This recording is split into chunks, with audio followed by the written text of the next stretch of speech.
And about all 50 of the steelworkers showed up. We picketed for a while, and then they all marched into the Krogers. They filled up their baskets overflowing with ice cream on the bottom row, and they walked up to the checkout line, and they abandoned their carts, and they walked out singing Solidarity Forever. Oh my gosh, that's beautiful. Welcome to Fight Back Radio, a production of fightbacknews.org, taking you to the heart of the people's struggle. Our guest today is Jon Melrod, who wrote a book called Fighting Times, and I think you'll enjoy this. It's something different. Jon was active in the Auto Workers Union, but also in Wisconsin in different factories in the late 70s and early 1980s, and he talks about that time. And I think there's a lot of, besides just basic history, there's a lot of lessons to it. He writes the book in a way that's it's first person. It's very exciting about some of the risks he took and how he built alliances and things like that. He also talks a little bit about his days as a student radical in Madison and growing up on the East Coast in D.C. But I want to also say, the United Auto Workers, which is a little bit of a center of the book, the union that represented the workers at American Motors and also does at many of the auto factories here in the United States even today. He raises some of the issues that were going on back then, and the issues of different the auto workers union was a key union. It was like it set the trend for all workers that were unskilled. By that I mean people that aren't in the building trades or tool and dies or whatever. People that worked in factories, just ordinary workers in this country. They were the highest paid, and they were seen as the ceiling. So when they made gains, everybody made gains. And when they took hits, everybody took hits. And Jon talks about when they had this fighting class struggle approach, how the gains that they made. But he also alludes to, some of the more conservative forces in the union, not often, just political, but economically, that weren't willing to fight. He talks, he doesn't speak glowingly of Walter Reuther. He talks about the compromises he made. And there was guys like Douglas Frazier and Majuris in Wisconsin who made deals that he thought at that time and does even today that we should have fought harder and we shouldn't have collaborated. The auto industry, many of the jobs have been moved overseas or automated, and the union itself has just went into a free fall to the point where it was just a cesspool of corruption. And recently, Shawn Fain was elected president of the United Auto Workers, and this is a new hope, I think, for auto that we can, potentially, Shawn is talking about let's take on the big three: Chrysler, Ford, General Motors. Let's bring dignity back to this union that was once, the star of the. In the mid 20th century of industrial unionism, of the Congress of Industrial Organizations. And we're seeing a similar thing in the Teamsters. Sean O'Brien taking over the helm there and saying, look, we're going to challenge UPS. We're going to try to do some things there. So it's an exciting time in the labor movement in the United States. And we'll see how these things play out. But it's, I think, Jon Melrod's book, and this interview, which I think you'll really enjoy, talks about how possibly you could do some of this. Also, I just wanted to say, just maybe full disclosure, I met Jon Melrod back in the late 1970s, maybe a third of the way through his book. I'm a little bit younger than him. I was a college student at the time. But Jon and his comrades in Milwaukee and in Wisconsin, as I met them, they taught me the importance of the working class organization and being willing to fight, but also the importance of what they called the national question, which was fighting for the rights, the democratic rights and economic rights of oppressed peoples, black people, brown people, etc. and that how that's central and how that fits into a working class struggle, and that comes out in the book too. I went with John and some others to Tupelo, Mississippi, to fight the Ku Klux Klan in the late 1970s. It was a scary moment in some ways, but it taught me a lot. So I think this is an interesting interview. I think the book is a great book. So enjoy the interview, and if you agree with me at the end, I'd encourage you to buy the book. So here's Jon Melrod. Okay, so I'm here with Jonathan Melrod, who just wrote a book called Fighting Times. And John, I know, reading the book, you grew up in D.C., I think, and went to high school at a relatively nice high school in Vermont, went to school in Madison, University of Wisconsin.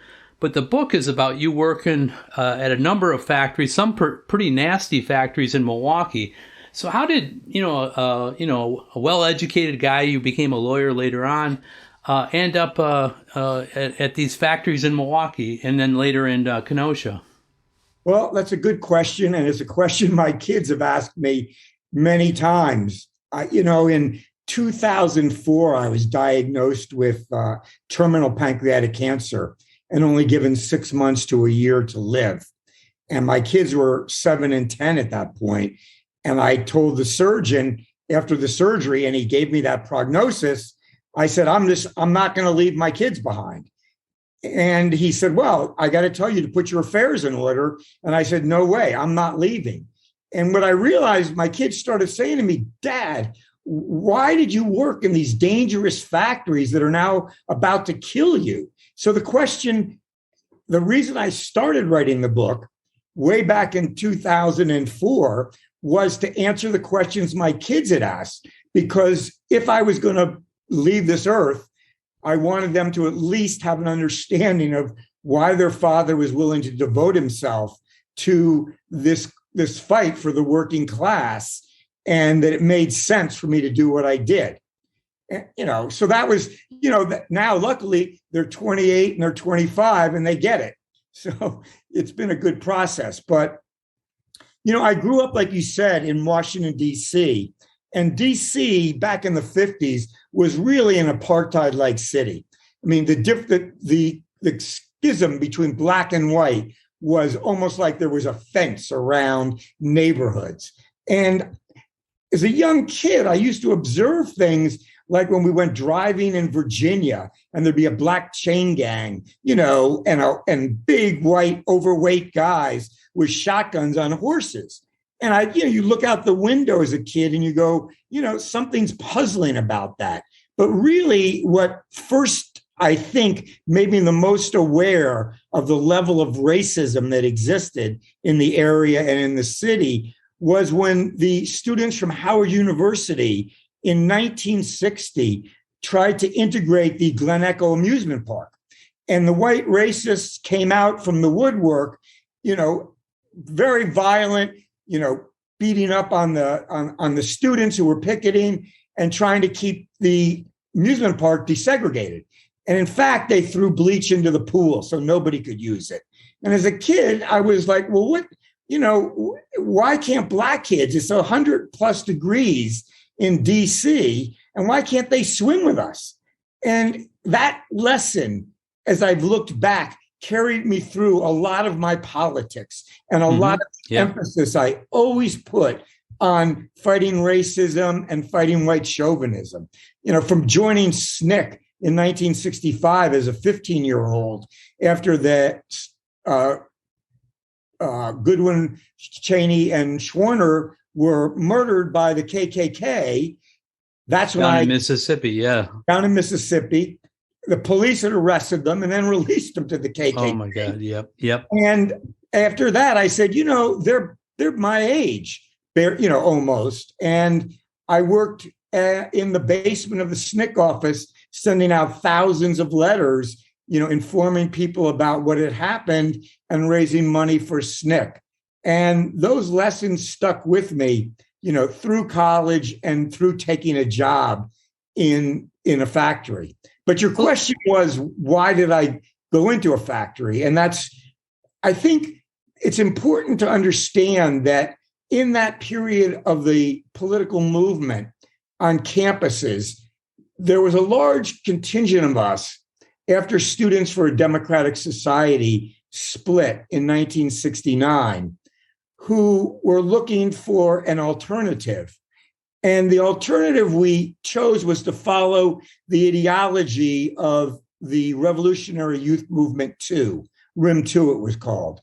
And there were really two planks. One was support for the Black Panther Party, and the other was believing that going into the working class, going into the military to fight the Vietnam War, were the ways that we could go from the campus to a much larger, broader sector that we needed to influence if we were going to really try and change systemic capitalist exploitation. So there were quite a group of us from Madison who moved to Milwaukee and went to work in quite a few industrial factories doing similar organizing at that time. So okay, so you had the anti-racist thing, I get. So you saw, when you went to Madison, the University of Wisconsin, there was a huge anti-war movement. You cover some of that in your book, and some of the issues with the fighting the police and some of the radical things that were going on. But this RIM 2 came to the view. Tell me if I'm wrong here. That we need that the working class is a motive force for change, and so like a lot of people would say, I'm anti-racist. I'm gonna go, do, middle class things and try to influence it that way. You did something very, very different. You went into some, pretty nasty factories. Eventually you ended up at American Motors, and we'll talk about that. But, and just to try to influence the working class and try to, am I right here? Try to motivate them to be the force for change in our world. Yeah, no, you're 100% right. And there's a little bit of a backstory that might make it a little clearer why I decided to go into the working class. I used to work for the United Workers, which was an Mexican-American union that we were hoping would be affiliated with the United Farm Workers in California. And we were working in Wisconsin, organizing the union in the canneries and in the fields of Wisconsin. And we were invited to speak to the School for Workers in Wisconsin, which was a school for stewards and rank and file activists to come learn more about the history of unionism and how to, create a more, fighting union. And the leader of our union, Jesus Salas, spoke to a group of steelworkers, about 50 of them who were there at the School for Workers. And I walked into the room, and there were all these big guys with crew cuts, which kind of in those days distinguished you. It made me feel as a young kid like, who are these guys? They're all got to be conservatives, rednecks. And they all had nylon jackets and beer bellies. And after Manuel finished speaking, one of them put up his hand and said, "Brother Salas, we're going to show you how steelworkers do it.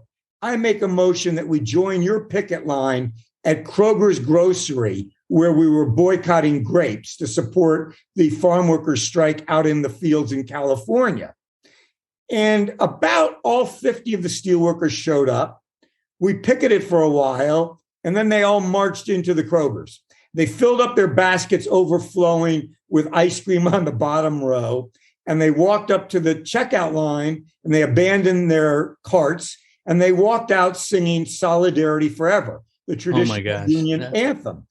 And one line of that song changed my thinking. And that was, we can bring to birth a new world from the ashes of the old. And I said to myself, hey, this is some pretty radical shit. These guys may not just be what I thought they were. There may be a lot more to this. So that was kind of the incentive in a way that set me in that direction, irregardless of the rest of the student movement, that I felt very strongly that workers had, as you say, were a motive force for being able to change society. So that's fascinating. That's inspiring, actually, too. But let me ask you, I want to move ahead, though, so you and your comrades, you moved to Milwaukee. Did you guys have a plan of, okay, we're going to do this or that, or you just started, how did that look? I mean, you were, probably in your early 20s at that time, or mid 20s. What was the early days when you arrived in Milwaukee? What did that look like? Well, actually, I was only 21. Okay. But, our plan was as simple as get jobs in industry. It was not more than that. And when you get the job, organize. So you had to sort of find your own way. We didn't have any veteran, leftists or revolutionaries to guide us. So we landed jobs in whatever factory we could get hired in. My first job was in a small plastic fabrication plant where we were making the handles for paintbrushes and paint trays for Sears and Roebuck. And when you stamp out a paint tray, you have to put oil on the metal before the dye hits it so it doesn't stick to the dye. To get that grease off of the trays, they have to run through a vat of trichloroethylene. And one day, my straw boss said to me, "Hey, Juan," he was a Chicano guy. He says, "I got a bad job for you today." I said, "What's that?" He says, "You got to clean the pit." And I'm looking over, there's a barrel of trichloroethylene with his skull and crossbones on it. And I'm like, "Okay, dude, where's, my breathing equipment and my clothing equipment?" And he says, "That's for sissies." Oh my gosh. That was my first challenge. I mean, as a student, you could take a pass, and not finish the assignment. But if I felt like I was going to join the working class, I had to do what other people had to do on a daily basis. So I jumped down into the pit and I'm sweeping fast and the particles are all going through the air and I'm getting dizzy and I'm feeling nauseous. So I hop out every 30 seconds to try and get air. And I later learned that you can get trichloroethylene poisoning, just like alcohol poisoning, where you pass out and you can't breathe anymore. Later in life, when I got cancer, the surgeon traced it to exposure to trichloroethylene. And again, at American Motors, years later, I was working around trichloroethylene and the union was battling to get it out of the shop floor. And the company would rather just use it because it was the cheapest, easiest solution. And that's why I call the book not just Fighting Times, but Fighting Times organizing on the front lines of the class war. Because we're really engaged in a class war. To American Motors, to Easy Painter, the first place I worked, they didn't care what the trichloroethylene was doing to you. They were about profits and production. And that's the nature of capitalism. They don't care about your health. They don't care about your well-being. And they don't really care if you don't have enough money to feed your family. So that's why I think to understand that we're involved in a real class war is very important for people. Because, look at, Howard Schultz at Starbucks, who was grilled the other day by Bernie Sanders. And, he said, "We don't need a union. We don't want a union here." Well, why doesn't he? Because he wants to be able to take advantage of the Starbucks baristas. And that's why they're fighting so hard to try and form their union, Starbucks Workers United. So you guys were calling for something, though, more than just trade unionism, more than just let's get a better deal or whatever. You were calling for an end to capitalism, like you are right now. So why did you choose the trade unions as a place to do this? Why did you choose, hey, let's go, into a union factory or did you go to non-union factories as well? Let me ask you that. Well, no, the first factory was a very, weak union in where we were making the paint trays. But I had heard the workers there talk about those crazy militants at American Motors, which was an auto factory that most of your listeners are probably too young to remember. In Milwaukee, it was a big factory at that time, thousands of people on the assembly line. And what I heard people talking about was those guys are so crazy that in 1969, they had 13 Wildcat strikes in 1 week. So between Kenosha and Milwaukee, the two assembly plant locations, the workers had walked out on Wildcat strikes. So Wildcat is when you're not sanctioned by the national union. You just kind of go out on your own? Exactly. You're not sanctioned by the international, and you're breaking the contract, basically. Yep. But the union was so strong there that people, when the union said walk out, you walked out. And if the union said come back to work, you went back. And if an hour later the grievance wasn't resolved, you walked out again. Those were the days when we used to fight out the grievance right on the shop floor. There was none of this business unionism where it goes up through the grievance procedure and a business rep handles it. No, we were handling those things right on the shop floor, battling it out with supervisors. And the reason that I chose American Motors was also because there were so many young Vietnam vets who were working there, particularly vets of color. And they had come back from Vietnam angry, feeling like they had been mistreated, and they weren't going to take any shit from the system. They used to say, no cracker boss is going to tell me what to do.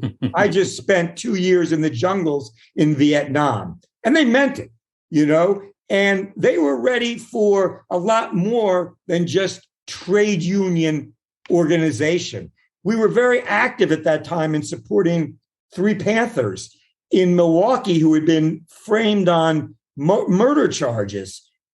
They were claimed that they had shot a cop, but in fact, it just wasn't true. And the cops were at war with the Black community. They used to ride through the Black community with shotguns out the windows, 4 to a car, the tactical squad. Oh, my God.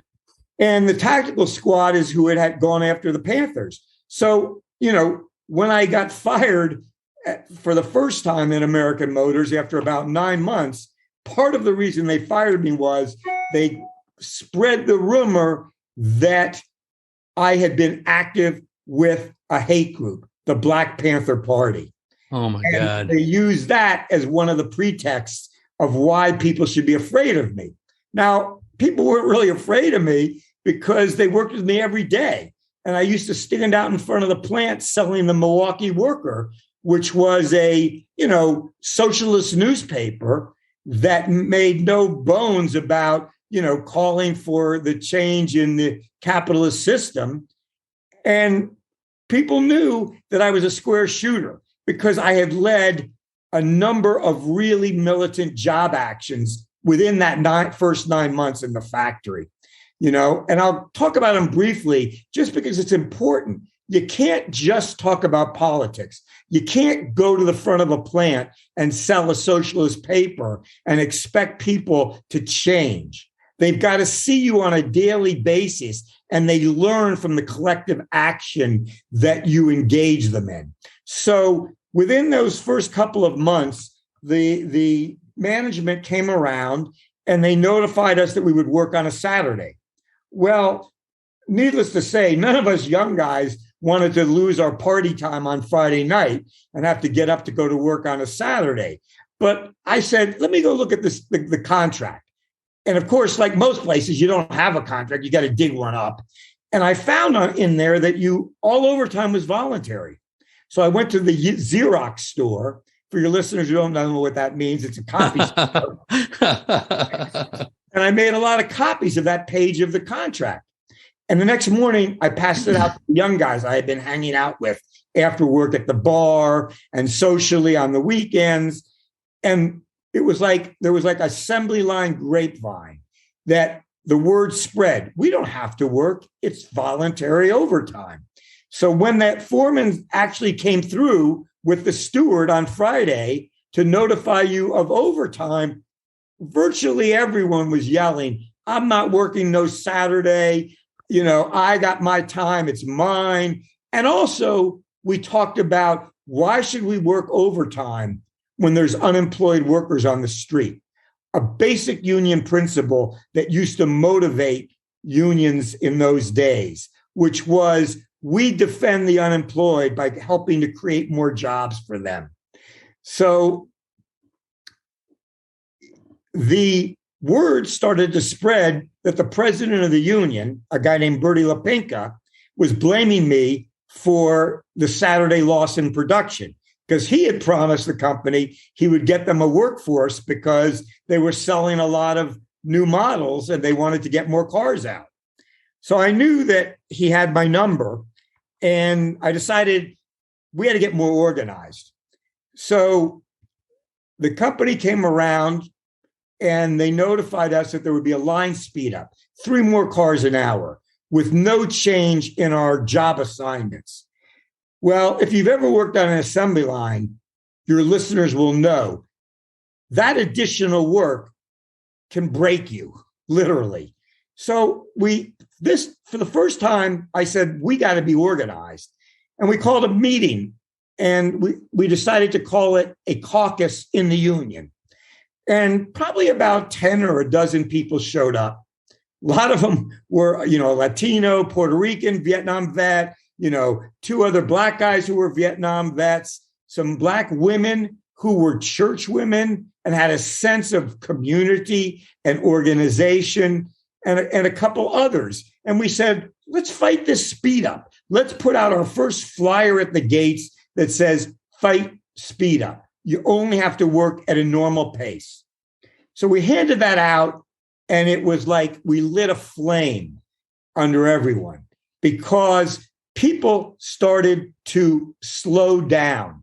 The older guys taught us you ride the line, which means you do your job, even if it takes you 20 or 30 feet outside of past your workstation, and that pushes the next person down the line, which pushes the next person down the line, and the cars weren't getting built. Everybody was just throwing their parts into the car. Me, I was supposed to put in taillights. I'd put in one side of the car, couldn't get it done. I'd throw the other set of taillights into the car. So, I'm sure they loved you.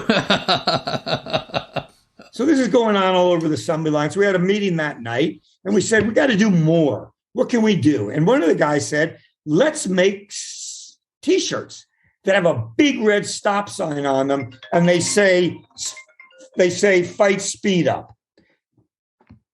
That night, we went to my house with an old-fashioned silk screen and a squeegee, and we started pumping out T-shirts. And we brought them in the next day. There were maybe 25 or 30. People were buying them and wearing them like crazy. Next day, that night, we went back and we made up more, like 100 of them. So the next day, the company comes around and they said, anybody wearing a T-shirt is going to be fired tomorrow.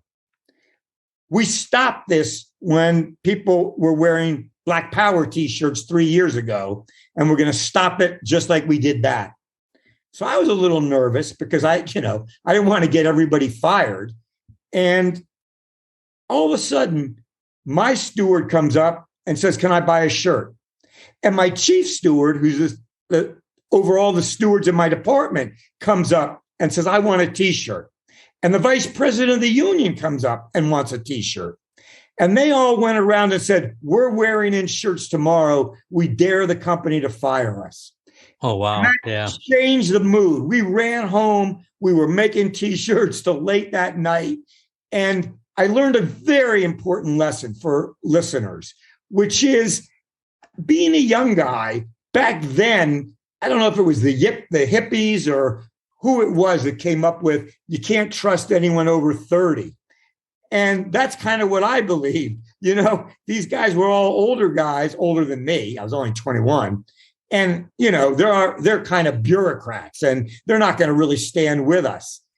Well, they did, because you can make tactical alliances over particular issues.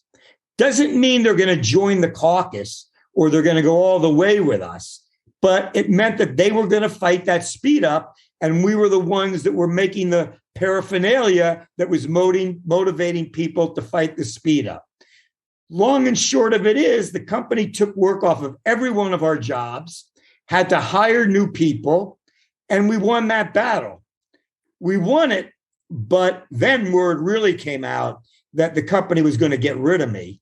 And it spread through the whole plant. And it also spread through the plant that the international union and the president of the local had okayed my discharge. Let's come back to that. I want to go back a little bit here if I can. So, for our Fight Back Radio listeners, people may not recognize the name American Motors. At that time, almost all the cars in the United States, with a few exceptions, were American made. The big three, General Motors, Ford, and Chrysler, were the big three. They made most of them, but the American Motors was a large number 4, as I recall at that time. And I want to talk just a minute, if you could, because when you went to work at the factory in Milwaukee, this was one of the best union contracts in the country. The fact you had voluntary overtime, there was, you're going to get into a little bit here. I know about what happened to you and the ability to strike over at times when others couldn't. But could you talk a little bit about before they were American Motors, they were the Nash, I think the Nash Auto Company or something like that. And there was so this good contract wasn't good luck. It didn't just drop from the sky.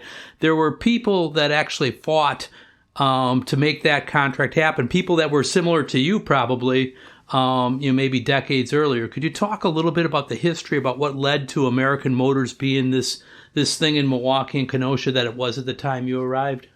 Yeah, I'm really glad that you raised that point, because in my book, there's a photograph of a newsletter called the Nash Worker, which was put out by the Communist Party USA. And it called for the formation of grievance committees, fighting of speed up. So a lot of those early organizers were communists and socialists and radicals and left-wingers. And they were really some badass guys. The best story was, and people don't really realize this historically, was that the chief steward, his name was Paul Russo, was collecting money for a guy whose house had burned down. And he was told to go back on his job. And he said, no, I'm the chief steward and I'm collecting money for a brother whose house burned down. So the company fired him. Right away, everyone sat down. And they sat down in the trim department. Then they sat down in the whole Nash plant, and it spread to Racine. It spread to Milwaukee. And they won the very first contract. It was one-page contract in auto. And it was the first sit-down before the Flint sit-down. It was 1933. So it was 4 years before it, yeah. That's right. Sorry, go on, yeah. Yeah, so it gives you a sense. And as it developed, they carved out the most protective working agreement in the UAW. We had one steward for every 35 employees on the assembly line. And as a steward, you only had to work a half hour a day. If you said, I got union business, they had to get you off the job. There was just an army of stewards everywhere, policing the contract, hanging out where the foremen were harassing people. As you said, we had the right to strike over all grievances, and we had voluntary overtime. And in my book, Fighting Times, which I hope some of your listeners will decide to buy, it talks about how Walter Reuther gave up each one of those 3 rights at the big 3 auto companies in exchange for vacation time, cost of living, better wages, all of those kind of economic benefits. But he threw away the rights on the shop floor, which really deprived the rank and file workers of their tool to fight the company through the use of collective action. So most people look at Walter Reuther as this, he's this union god. But the truth is he had his own agenda, and it was to take away the power of the local unions. But they could never do it at American Motors because there were too many radicals. And every time the International tried to intervene, they just couldn't. People just refused to listen to them. And that's why those unions had such a militant history that I was very lucky to be part of. It wasn't like we created it with our caucus. It was like we took advantage of it with our caucus. Well, it sounds like you were bringing some stuff back too. Reuther had some, I don't know, tell me if I'm wrong. he was victorious in other parts of the United Auto Workers. But at AMC, even there, it probably started to erode a little bit when you and John Drew and Todd Olston came in, and others with that caucus. You started to revive what was already there, and maybe some of the older workers remembered that. I don't know. Yeah, well, that's very true. I mean, with John and Todd, we put out a newsletter called Fighting Times, which really was very militant, very hard-hitting and biting. And it tried to instill in people the need for continuing this collective action on a regular basis. For instance, there was when a car comes down the assembly line in the welding department, there's what's called a wheel chuck, which means that there's a little guard in front of the wheel so that your foot doesn't get run over by this very heavy chuck with a body frame on it. The company hadn't fixed it. Maintenance hadn't come to do anything. So the guys put a note on one of the cars and said, 9 o'clock, that's it. Well, when 9 o'clock break came, they all went and sat down and nobody went back to work. And the foreman threatened to fire him. The chief steward came over and he said, until you get that chuck fixed right here, right now, these guys don't work. And they brought in skilled tradesmen and they fixed the chuck. Well, there's a lot to learn from that lesson. The power of collective action, the willingness of a union chief steward to stand up to the company and to stand with the workers.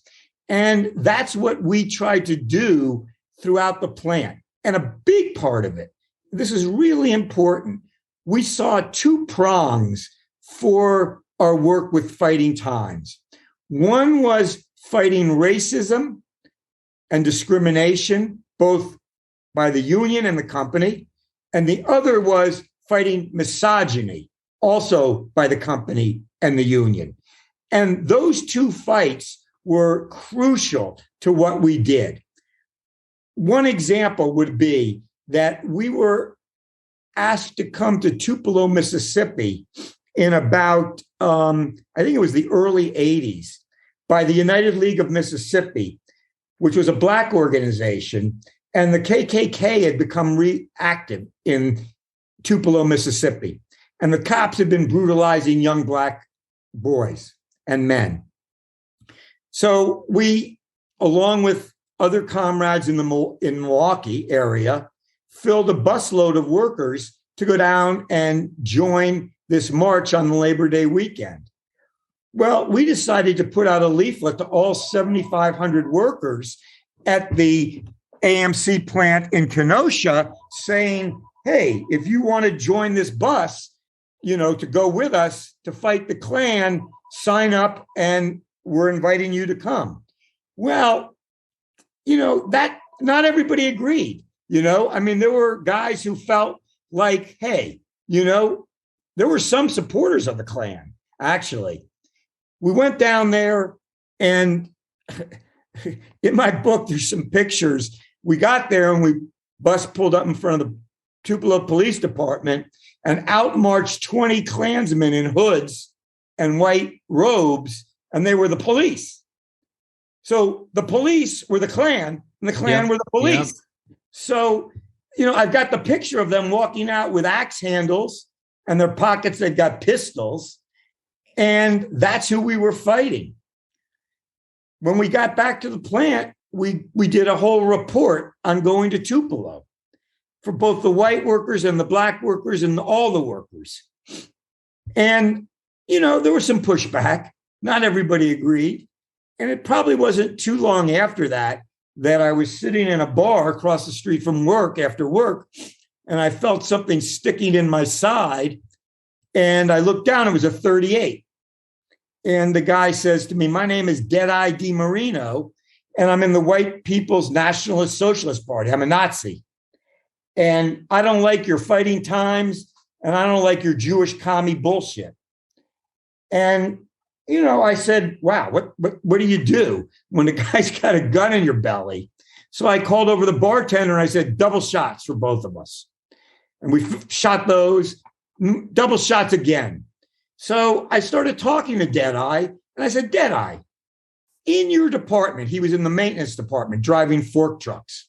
I said, didn't we just support a work stoppage that you guys engaged in because they fired one of your stewards?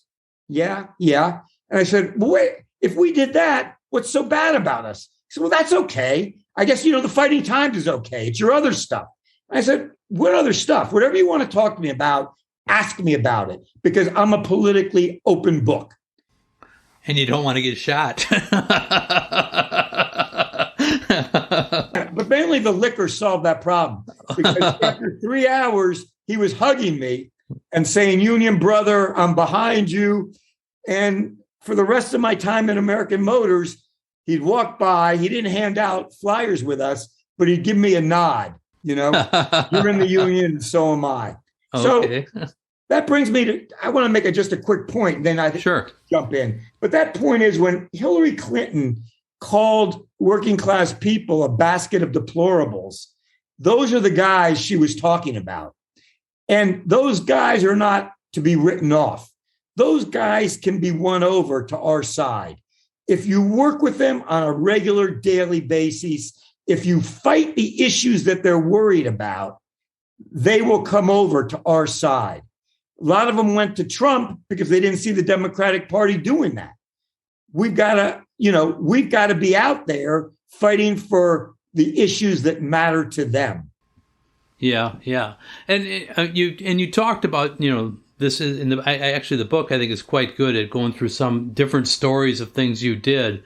After the riding the line, the stop the speed up stuff, though, you became targeted too. There was a campaign that led to you and a guy named Al Guzman, I think. Could you talk a little bit about that? And I think it also relates back to this issue about being able to strike over grievances. Yeah, it does. It does directly. And his name, you're right, very good memory, was Al Guzman. On my website, which is jonathanmelrod.com, JONATHAN Melrod.com. Everybody should check that out. We'll put it in the show notes as well. Thank you. I posted a couple hundred pages from my FBI file.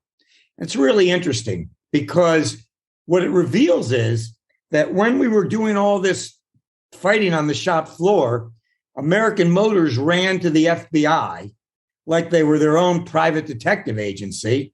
And they said, wait a minute, we're having all these problems with this guy Melrod. What should we do about it? And the FBI came back and said, oh, you got to get rid of Melrod. This kind of thing is going on in a number of plants in the city.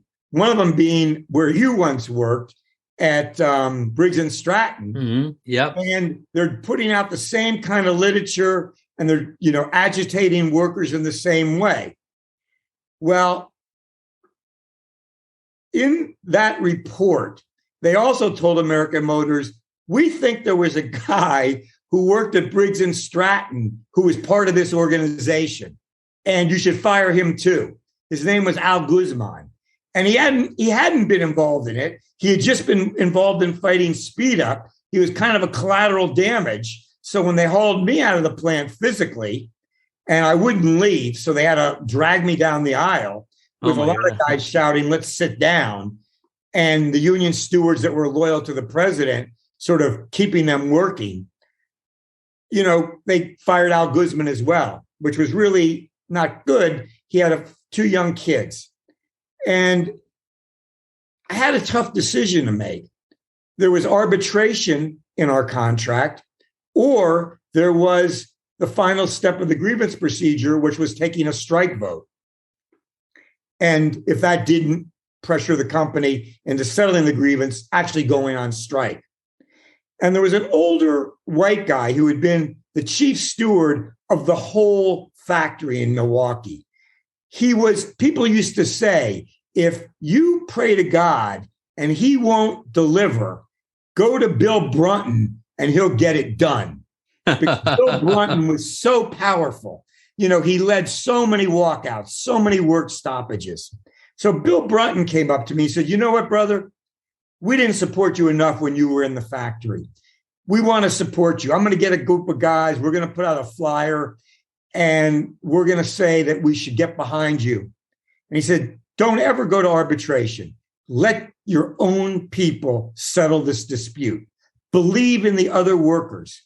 So he put out a flyer calling for a strike vote.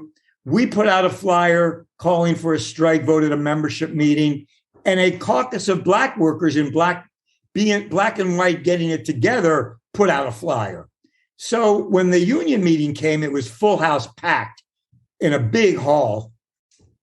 And the international rep spoke and said, well, the internationals decided that Melrod is really a troublemaker, and we've taken his grievance as far as we can, and don't risk your jobs for him. And a lot of the black workers were booing and yelling Uncle Tom at him. And then I got up and spoke, and I said, look, what's at stake here isn't my politics. They fired me for being a union militant. And if people let me get fired, no one is protected in this union. The vote came. The president of the union had one of those clickers, and he was clicking, counting the votes. And at the end, he said, this goddamn thing isn't working. He threw it down. Well, clearly he didn't get the vote total he wanted. And he said, let's do a voice vote. Even though we clearly won the voice vote, he said, motion does not carry, no moving the grievance forward to a strike meeting. And when we looked in the back of the room, there was police lining the wall because he knew there was going to be trouble.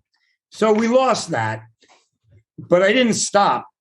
I went to the National Labor Relations Board that then filed a really blistering complaint against AMC. I was really quite shocked, blaming them of McCarthyism and using red baiting to get rid of me.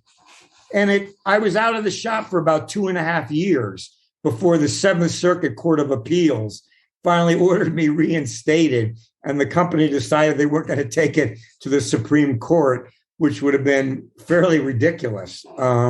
So I got back to work, but in that time before that, I had a great chance to learn a lot about other industries in Milwaukee.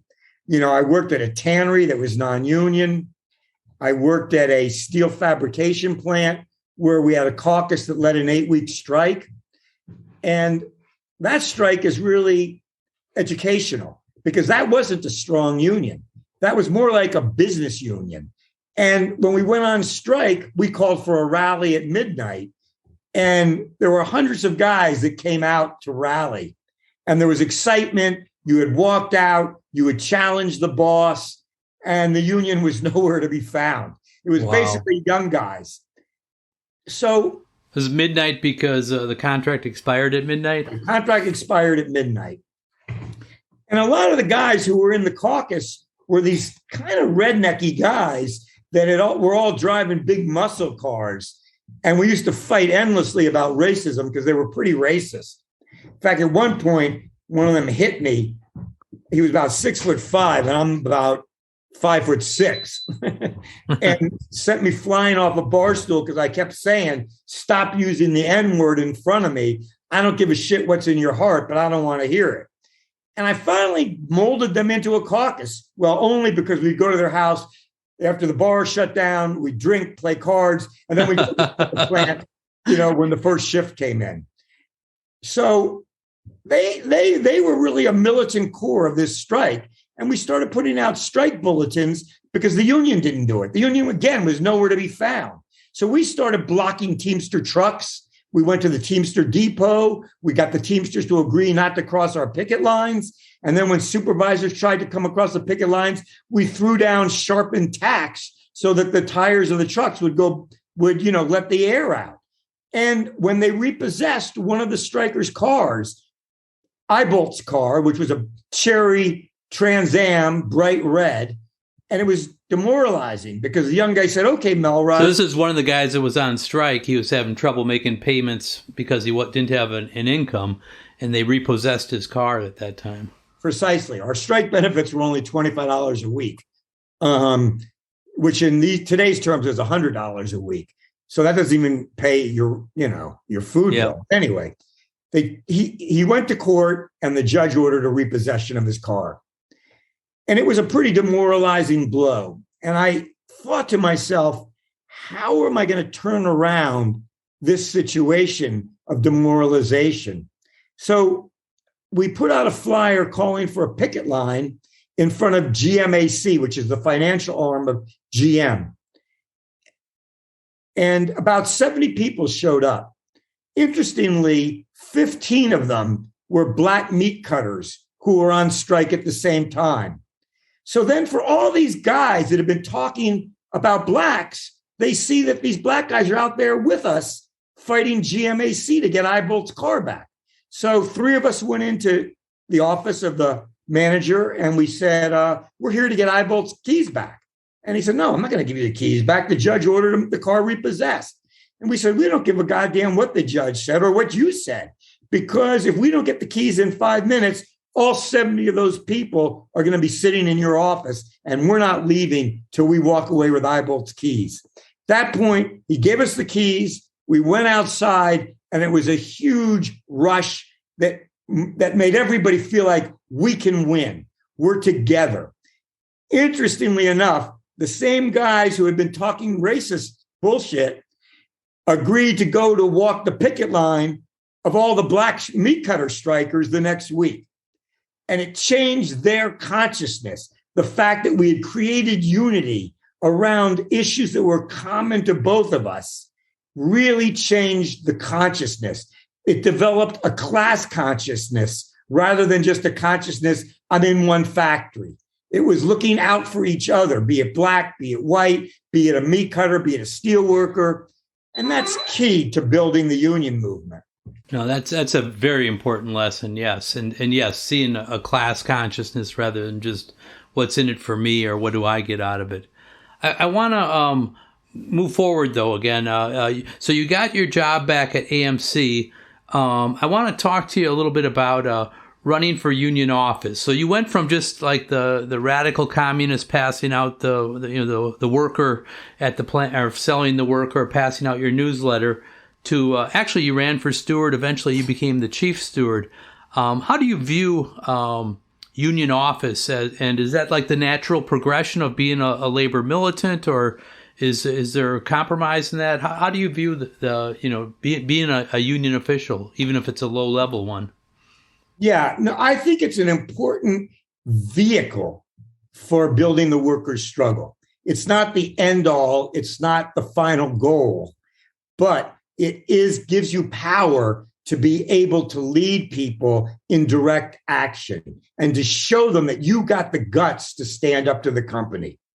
And when I was elected steward, I was militant steward. I mean, I'd get into arguments with the supervisors on the assembly line, and everybody within 100 yards could hear the battle going on. And it really gave people a sense that, hey, this guy might be kind of left-wing politically, but he's got some guts and he's a union man.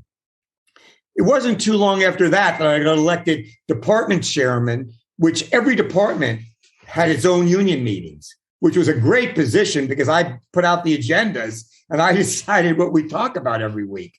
If we have time, I'll go back and talk about a fight against a racist chief steward where we took him on at a department meeting.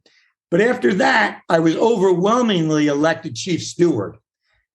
But it wasn't just me getting elected. We put together a slate.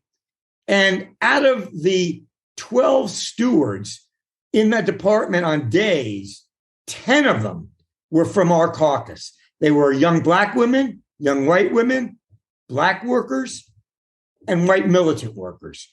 And that immediately changed how people viewed the union.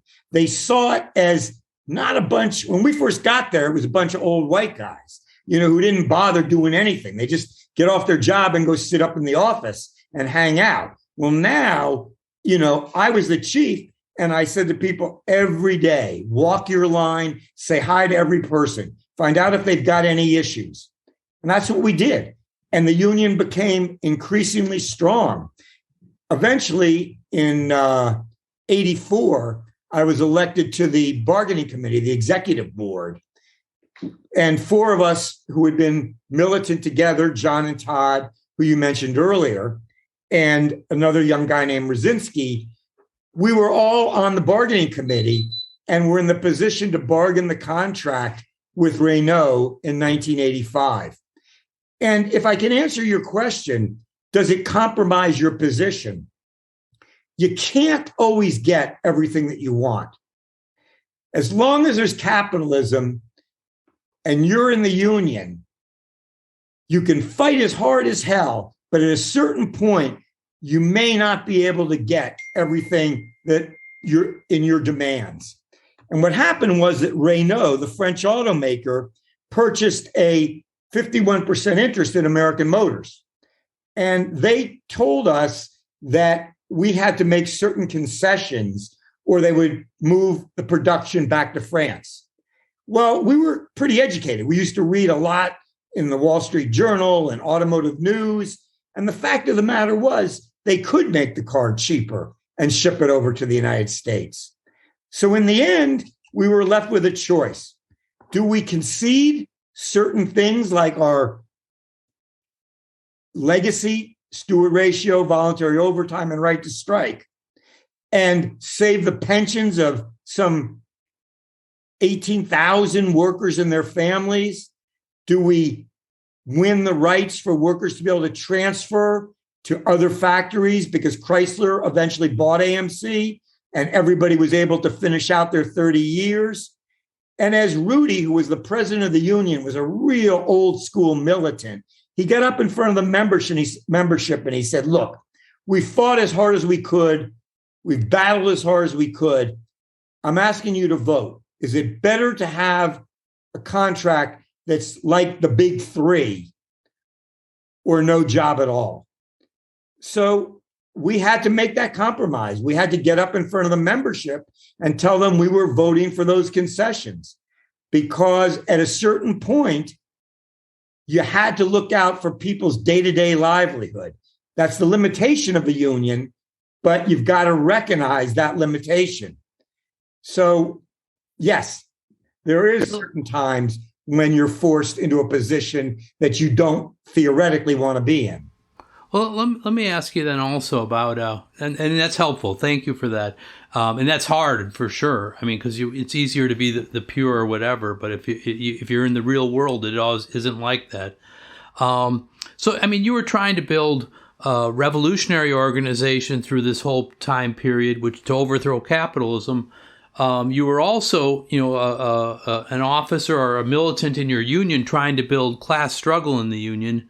And then you had this caucus, the Fighting Times caucus. I don't know if that's what you called it, but that was a newsletter. What was the unity or the politics of the caucus, of the people that you worked with in the factory on a day in, day out basis? And, was that somewhere in between, or did that, how did that look exactly? Yeah, the caucus was much broader than just a membership caucus.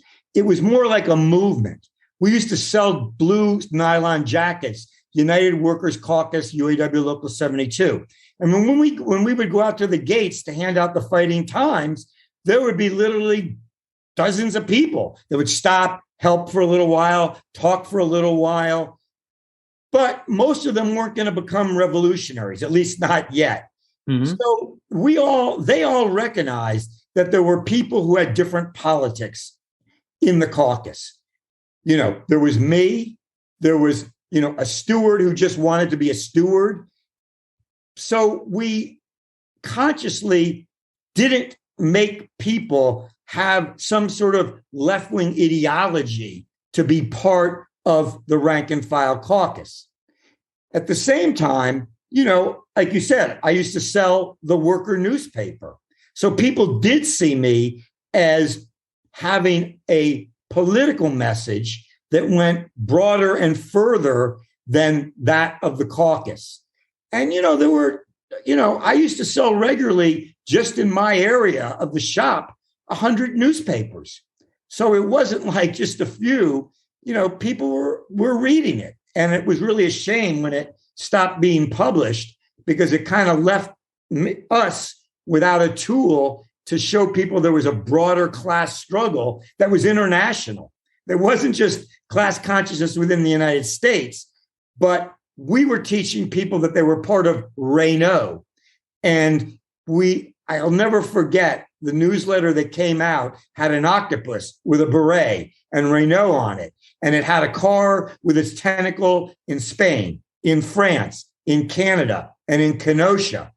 And we were saying to people, we're now part of an international working class at Renault. And Todd and I went to the first conference, World Conference of Renault workers. And there were 37 representatives from, I believe it was 13 countries. And we came back and we put out, I think it was reports in 3 issues of the Fighting Times that reported on those meetings. So people were really, at one point, a chief steward at a Renault plant in Belgium lost his job, and 1,000 people right away signed a petition that he be rehired, and that, a guy was in Belgium. That's incredible. Wow. I mean, and those people, I think it was the CGT in France, as we're recording right now, there's a general strike there where they're in the leadership of it along with others, but trying to fight against the whatever they're trying to make the pensions make them work longer before they can retire. But let me go back to the Fighting Times. There was repression there. You were brought, you were sued for well, why don't you tell the story a little bit? A Scab of the Month column, if I remember correctly. Yeah. Right. So I don't know who came up with this idea of Scab of the Month, but it was a way to really go after the particularly foreman who engaged in particularly egregious behavior. One example I'll just give you. There was a supervisor named Stevie Freeman, and he would go every day, every night, he'd brush back against a 40 or 50-year-old woman's behind. And when she complained to the superintendent told him to apologize, but he kept doing it. And he would say, I can do it whenever I want, as long as I apologize. And then he went up to a black guy and he said, you're a lazy motherfucking N-word. Okay. And then he threw a 35-pound air gun at the black guy. And he went up to 2 black women and he made his hand into like a gun with his thumb and his finger extended. And he said, bang, bang, 2 dead blackbirds. And then said to one of them, I'd like you better, except you're kind of flat chested. So we just tore into him. Oh, my Lord. We tore into him, and 7 stewards would follow him around like they were puppy dogs, not giving him a moment's peace. And one of our other rights was if a supervisor picked up so much as a screw, which was union work, we could write them up for an hour's pay, and the worker who wrote him up got paid for an hour. So we'd have everybody writing him up. If he picked up a piece of toilet paper, he would get written up. And, petitions were signed and stickers went up on the walls, Steve Freeman, Scab of the Month. Well, we got him fired. The Fair Employment Practices Committee, which John Drew was on, came in, investigated, and they made the company discharge him. Well, that's good. If treating women like that and members and that kind of racism, that's a good thing. Well, yeah, it was a great thing. And it really showed people what we were about and what power they had. But the 5 foremen and a foreman's kid, superintendent's kid, filed a defamation lawsuit against us, Todd, John, and myself, for $4.2 million. We didn't really pay much attention to it. We thought it was kind of a joke. We don't have $4.2 million until the court date got set. And we realized, wow, this thing is real. And we started hustling. We got a great lawyer who my father helped us secure. And he came out there and he turned us into real paralegals. we lined up some 57 witnesses who could attest to the veracity of every article in the Fighting Times. And we put them up on the stand. And one of them had been the former girlfriend of Steve Freeman. And she told the jury about when she didn't want to have sex with him and he put a shotgun to her head. Oh, my God. And he used to raise beagle puppies and he gave her the runt of the litter. When she wouldn't again have sex with him, he took her puppy, the runt of the litter, and he snapped its neck. Oh, my God. And you looked over and the jury, half of them were in tears. The court reporter was breaking down in tears.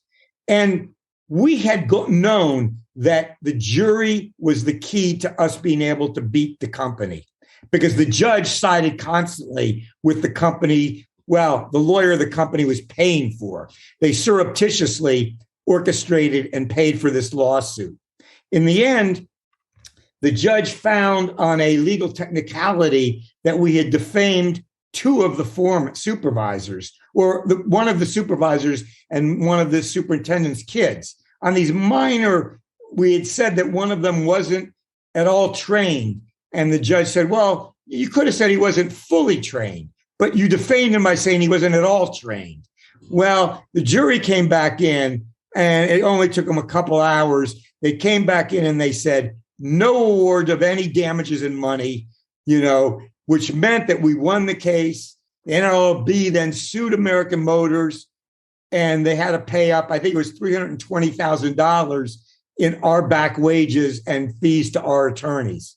So we won that. Yeah. And people went crazy when we called into the plant to the chief stewards on the second shift.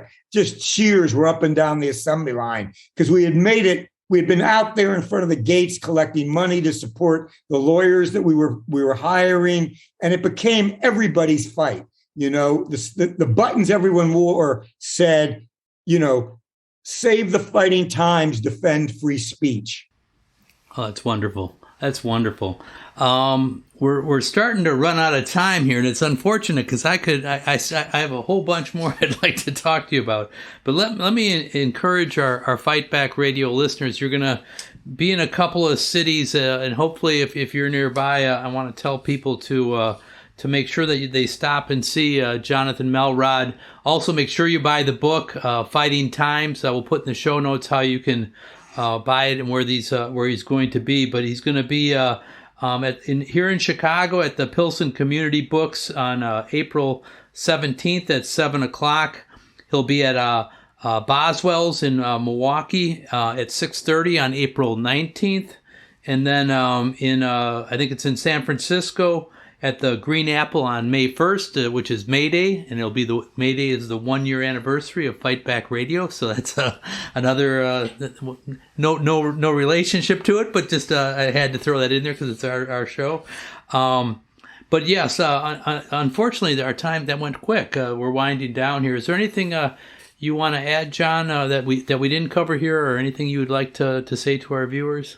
Yeah, I would just like to say briefly that one of the most inspiring things about releasing the book for me has been the number of young people who have bought the book and have sent me notes on Instagram, Facebook, Twitter, saying how inspired they were. One woman called me and said, I read a chapter and then I take notes because I go in and use this to help organize. And I've been on 5 podcasts with one of the key organizers for the Starbucks union in the Boston area. So it's been really rewarding to see these young people be inspired by these lessons. I guess I'm considered old and a veteran of the struggle. And, I think that everybody gains something from the book, whether it's your memories of the 60s and 70s, or whether you're trying to organize Starbucks. It's well worthwhile. And up until May 2nd, there's a 40% discount on the book. If you go to my webpage on the landing page, it'll take you right to the publisher. And if you add the code FIGHTING, then you get 40% off before May 2nd. So Thanks for having me on. Congratulations on your 1-year anniversary. And I wish we had another hour. I do too. We'll have to have you back sometime. And we'll put all that information in the show notes to the website, jonathanmelrod.com. And the Facebook is Fighting Times book, Fighting Times book. But yes, thank you so much, Jon, for being on the podcast. It's a real joy. So thank you. Right. Thanks for your time. So it was Jon Melrod. So I encourage people to, if you're in this or near the cities where Jon is doing his tour, to check that out. I think you'll enjoy hearing him speak in person. And again, I'd encourage everybody here to buy the book. We'll put in the show notes how you can buy the book, and we'll put again where the tour is going and how you can see him if you're near one of those cities. Cut. I wanted to say something else, and Mayday. Okay, so sorry. I don't know if I should start over or just why don't I do that? So that was Jon Melrod, and hopefully you'll buy the book, go to see him if you're in one of the cities near where he is. We'll put in the show notes how you can get the book and where he'll be at what times and such like that. So also, I want to, before we sign off today, I want to let people know we're a couple weeks out from International Workers' Day, May Day, and whatever city you're in, we encourage you to participate in May Day. Here in Chicago, we're going to have a march at Union Park, 1:00. But in whatever city you're in, there's something going on. You can check with Fight Back, Fight Back News to find out where things are going on, or Freedom Road, or what other groups you're involved with. Ask them and say, hey, what's going on with May Day? Why aren't we involved in that? Because this is the day where working class people can put forward their protests. And to say, let's put our struggles together. It's an important day, I think, for all of us. So I encourage everybody to participate in May Day. Excuse me. May Day will also mark the 1-year anniversary of Fight Back Radio. So give us a present. If you haven't already, subscribe or follow Fight Back Radio. Give us a quick review. It helps people find us, and so we appreciate that for sure. Before I leave, I want to give our production team, which just does a fabulous job, a dope job, I would say. Dodd McColgan, Vince Olson, and Shane Tremley are our production team. And I'm Richard Berg for the entire Fight Back Radio team. Staying until next time, all power to the people.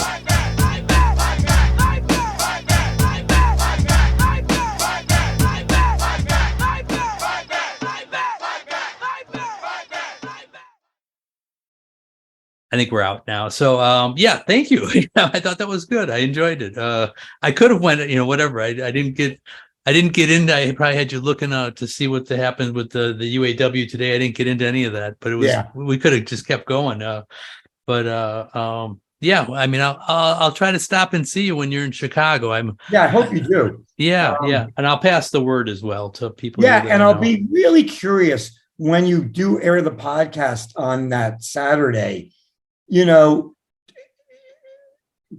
you get much feedback from people? Some, not actually. I get people that people I know will tell me about each podcast or whatever I solicited.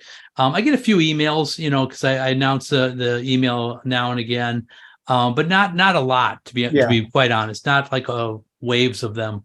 But it's but I'll let you know. What people say for sure. And because what I do is I solicit what can we do to make it better, because I'm new at this too, and what people think. You're doing pretty. Believe me, I've been on 25 podcasts, and your questioning and leading the discussion is quite fluent. Okay, well, thank you. That's I appreciate that. I'm thrilled. I read the book, but I also I don't know if I came into Milwaukee about a third of the way into the book. I remember some of the. I went to Tupelo as well, and so I remember some of that. So and also it was all you guys. It was you, but it was like Johnny Rose and a bunch of Lori. That you actually. trained me to be thinking. I went into the labor movement as well. I worked, as a Teamster for 20 years, and it Was that was enough to get you a decent pension? no, because I worked like an idiot. Well, not like an idiot, but like what I did, like a lot of other people had to do. I worked at the University of Chicago Medical Center. That's where I was in housekeeping there. Yeah. And so the pension stunk. It's a not-for-profit university, so it's not a public sector job. And I'm okay though. I mean, I'm not, whatever. I'm still working because of some of that. But my wife had a good job. We don't have any kids, so I've been saving, and so we'll get by. But it's a lot better than other, my coworkers, are from those days. A lot of them are not as well off. I talk to them now and again, and a lot of them went back to the, a lot of them were black, and they went back to the South, because they could live cheaper there, and their family might take care of them in the South and things like that. It's so a pretty big migration, actually. Yeah. Yeah. No, it's some people have a little plot of land. They buy a mobile home and put it on there, and whatever. It's like you're living, but it's not whatever. It's not high living. I'll say that. So whatever. But yeah, I mean, I definitely will pass the word about this. I'm looking, this was good. I enjoyed this. So I did too. All right, my wife just got home, so I got to help her take the groceries out of the car. Yeah, not a problem. Not a problem. We'll talk to you later then. Thanks, Richard. I love it. Yep. Bye-bye.